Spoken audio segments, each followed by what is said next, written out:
हमने ये 2 महीने का संघर्ष किया, हमें मंजिल मिल गई है और उम्मीद है कि हमारा जल्द ये चैनल चालू होंगे। भाई साहब ने एक ये बात पूछी थी अमन चोपड़ा जी से, क्योंकि मैं हर बात का जवाब देने के लिए तैयार हूँ, कोई भी पूछना चाहे पूछ सकता है। उसका जवाब ये था कि हमने खुद ने निर्णय लिया था, हमारी कमेटी ने 15 गाँव के मेंबर्स साहिबान और हमारी कमेटी ने ये निर्णय लिया था, हमारे अंदर कोई भी पॉलिटिकल आदमी नहीं बैठ सकता, क्योंकि आज तक 15 साल तक हम मीठी गोलियां लेते रहे, पता था ये तो मीठी गोलियां ही मिलेंगी, इसलिए हमने मना किया था हमारे अंदर ना कोई आए और ना किसी को हमने कुछ नहीं किया। हमने धरना पोस्टपोन किया है। हमें उम्मीद है जिस तरीके से हम मिलके आए हैं और सीएम साहब ने हमारी बात नहीं काटेंगे, ये मत सोचिए कि हम आसानी से बैठ जाएंगे। अगर काम हो गया तो ठीक है, नहीं तो दोबारा हम इससे भी 4 गुना ज्यादा हम फिलहाल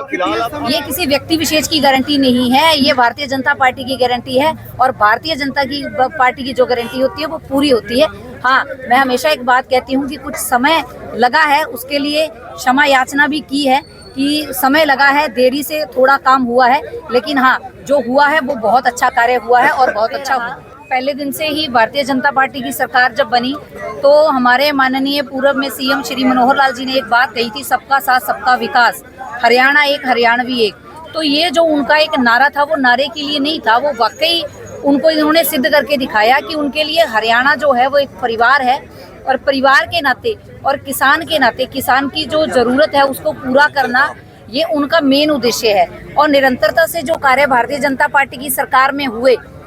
वो किसानों के हित के लगातार कार्य हुए। इसी तरह से जो दिगतानिया और सलारपुर बबूर माइनर है, इसका काम भी बहुत लंबे समय से पेंडिंग चल रहा था, जिसको शुरू भी भारतीय जनता पार्टी की सरकार के दौरान किया गया, लेकिन कुछ टेक्निकल कारणों की वजह से इसमें देरी हुई। और इसी 29 तारीख को हीरा सिंह जी हमारे साथ हैं, जिन्होंने लंबे समय तक इस संघर्ष को जारी रखा। और आज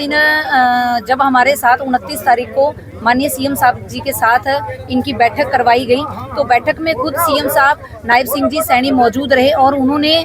इनको पूरा आश्वस्त किया कि जितनी भी कागजी कार्रवाई है वो, क्योंकि ये ऑनगोइंग प्रोसेस है, तो ऑनगोइंग प्रोसेस में ही इस काम को चलना है। इसकी कागजी कार्रवाई है वो सारी इन 2 महीनों में पूरी कर दी जाएगी और आचार संहिता के खत्म होने के बाद ही जो रजिस्ट्रियां सरकार के नाम कराने का प्रक्रिया है उसको चालू कर दिया जाएगा। और ये जो हमारी माइनर है इसका काम बहुत जल्दी शुरू कर दिया जाएगा, क्योंकि ये एक बड़ा सेंसिटिव मुद्दा था, क्योंकि जो ये नीचे का पानी है इस एरिया का 15 गाँव का पानी वो बिल्कुल खारा पानी है। आने वाले समय में अगर ये माइनर का काम